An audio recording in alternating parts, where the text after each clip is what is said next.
দর্শক, নতুন বাংলাদেশে নতুন খবর। ধর্ষণ হলে ক্ষমা নাই। তারই পরিপ্রেক্ষিতে আজ ঢাকার কেরানীগঞ্জে একটি হাইকোর্টে প্রমাণিত হলো, একটি ধর্ষণের রায় ঘোষণা হলো। সেই রায় হলো ফাঁসি।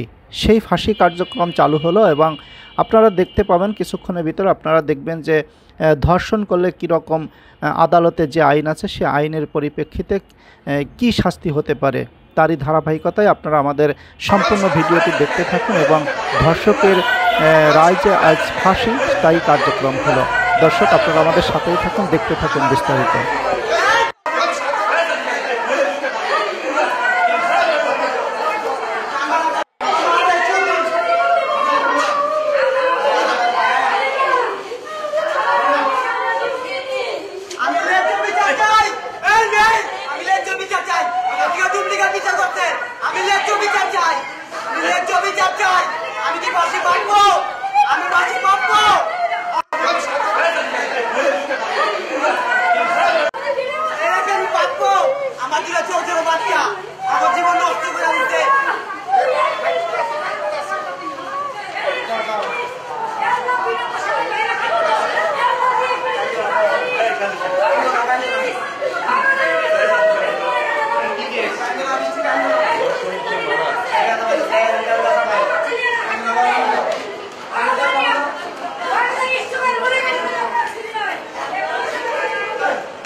Salah